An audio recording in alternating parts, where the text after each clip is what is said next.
friends of the Quincy Art Center. Glad to see you all online today. My name is Kelsey Celek, and today we're gonna make some shadow puppets. Puppets are one of my favorite art forms. I think they are a great combination of visual art and performing art. They let us tell a story in a way that we can't always do with just our bodies and our voices. Shadow puppets are especially cool because they're one of the oldest forms of puppetry in the whole world. So here are the things that you're gonna need to make your shadow puppet.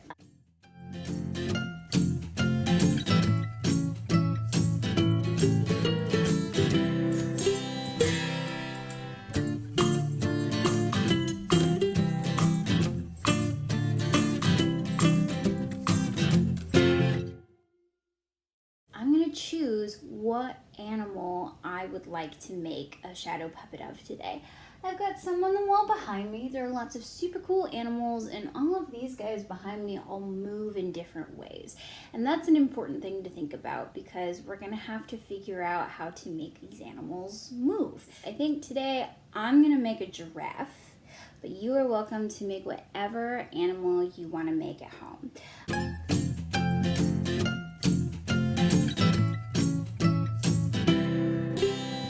First thing you want to do is you want to make sure that you are creating a silhouette of your animal from the side. So if you just had an outline of me right now, you would miss out on a lot of details of being able to see like my glasses or my nose or a lot of the things that help me look like me. But if I'm looking at the side and instead you're making this shape, that's going to tell you a lot more details about who I am and what I look like. That's all you get in shadow puppetry is that outline. So it's a really important distinction to make. I'm going to take a look at the giraffe from the side. Now, here's the part where it gets tricky because I think of myself as a person who is not very good at drawing. Does anybody else feel that way? I know, that's a weird thing to say at an art fest, but that's how we feel. If you're a person who feels that way, don't worry. You can still make a shadow puppet. Here's how I do it, even though I don't feel like I am great at drawing. I start my animal by using all different shapes, and then I try to put those shapes together. So to start with my giraffe, I'm just gonna make a big oval, and I'm gonna start a rectangle to be the neck. I'm gonna do another oval for the head. And from there, I'm gonna start to add some lines and draw things in to make it feel more like a giraffe. If at this point you want to get out your phone and you want to look at a picture of a real version of your animal, if that helps you, that's great. So like here, I'm just gonna draw one ear for the giraffe. Okay, I'm gonna try there. There I go. I'm not going to draw the legs of my giraffe. I'm just going to show it from the chest up, but you are welcome to have the complete body of your animal if that is what you would like. Now you might notice on my giraffe, I have a lot of weird lines so far. Not filling it up very much. And also, I left out details like its face. Like I didn't draw eyes or a mouth. I didn't draw any of the spots that a giraffe has. That's for a reason. We're not gonna see those when we are doing a full shadow puppet. And so that means I can draw them if I want, but they're not gonna show up.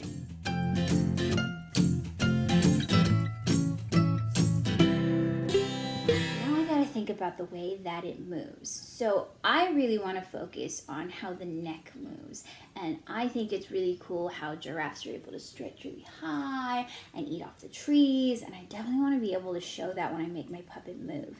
So I'm going to try to think about it in pieces. How am I going to put pieces together in my puppet? Now, if I was going to do this of my arm, if this was the shape I was trying to make, you can even see a little bit of the shadow behind me here. If I was going to try to move that way, the way I'm moving my arm right now, I think I could get 3 pieces, 1, 2, and 3, to make the kind of movement for a giraffe that I would like to make. So I'm going to put that into my drawing. I think this needs to be a piece. I think I need a piece right here, and you know what? Because giraffes move around so much, I think I'm gonna make this 2, so I can have one be a little bit bigger. And then the 4th piece will be the body. I'm gonna gonna make a little dot to show where I think all those pieces are going to connect. Excellent. So this has helped me plan out so much that I know I'm going to need 1, 2, 3, 4 pieces of my puppet.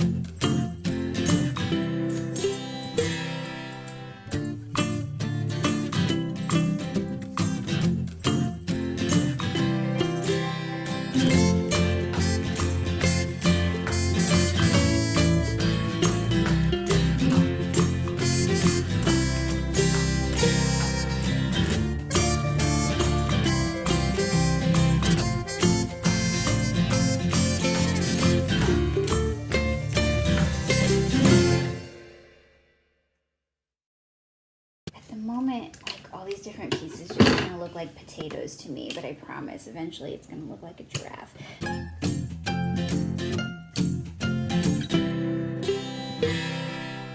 I am going to take my pencil and I'm going to make a little dot where I want these things to connect, and that's going to help me find stuff later. Now, remember that you're gonna poke a hole where these dots are, so if I get it like super close to the edge, that wouldn't work, it would fall right out. So I wanna make sure that there's like some decent space surrounding each place where I put a dot.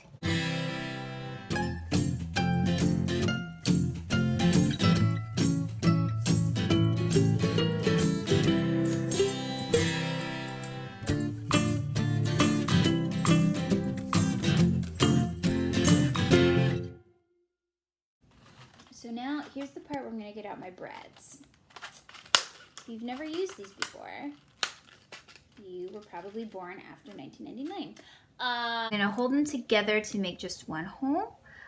I'm going to put my bread all the way through both pieces, and then I turn it over and I fold it flat. And then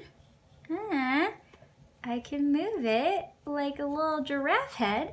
And then I'm gonna repeat that for all of the spots where I made those holes.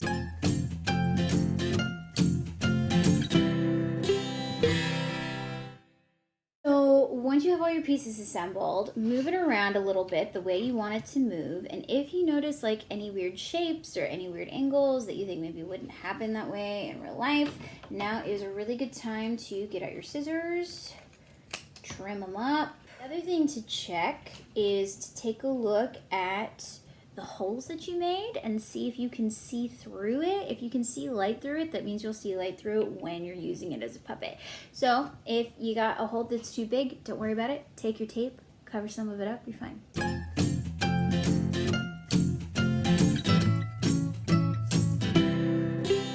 Next, we're ready for the skewers.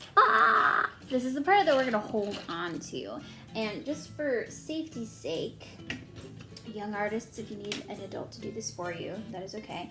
I am gonna take the tip, which if I was using this as a skewer, this is the part that I would like put into my food. I'm gonna take the tip and I'm just gonna cut it off. So I'm gonna put on one of my pieces of tape that I got ready, and I'm gonna put it on about halfway, just like that. And then I'm gonna fold the half that's not on the rod, I'm gonna fold it back. Put it straight up on that piece of my puppet, and then I'm gonna push the other part of my tape down flat. So I've got that really solid 90-degree angle. And then I'm gonna take my second piece of tape and I'm gonna put it right along that same spot and then down flat onto my puppet. I'm then gonna take, I've got some extra on the front here, and so I'm gonna take that little bit of extra that I have, and I'm gonna fold it over onto the front. It's okay that you will be able to see it on the nose of the giraffe, but sometimes, depending on how it folds, you might need to take your scissors and trim a little bit so that you don't change the shape that you make. When you're thinking about where to put them, think about the places that you want to focus on, because you don't need a rod for each and every piece, because if you think about it, these 3 pieces all move together because it's all just part of one neck. So, but what we watch is we watch the head and we watch the body. So that's why I'm going to put both pieces on my giraffe. So that's what you can think about. That also means that I can have one in each hand, one rod in each hand when I'm using my puppet. So once again, I put it on about halfway. I fold the rest back. I stand it up straight. Put it on. And I let the other piece come down in front. When I hold up both rods, that means, oh, my giraffe is ready to go. This is very exciting. So now it's time to put that giraffe to work.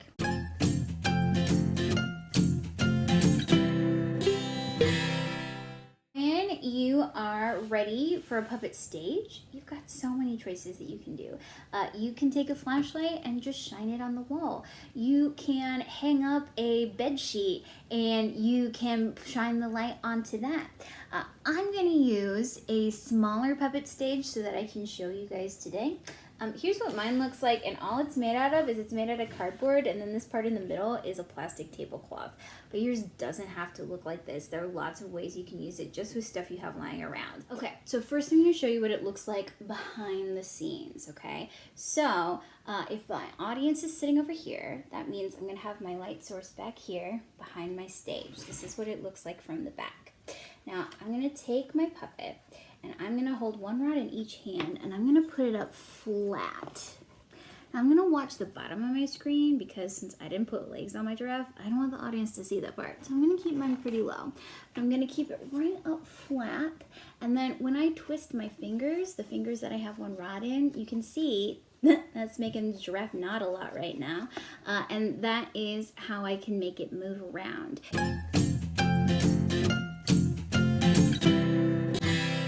And that's how it works. Lots of different options in terms of animals you can make or what materials you use.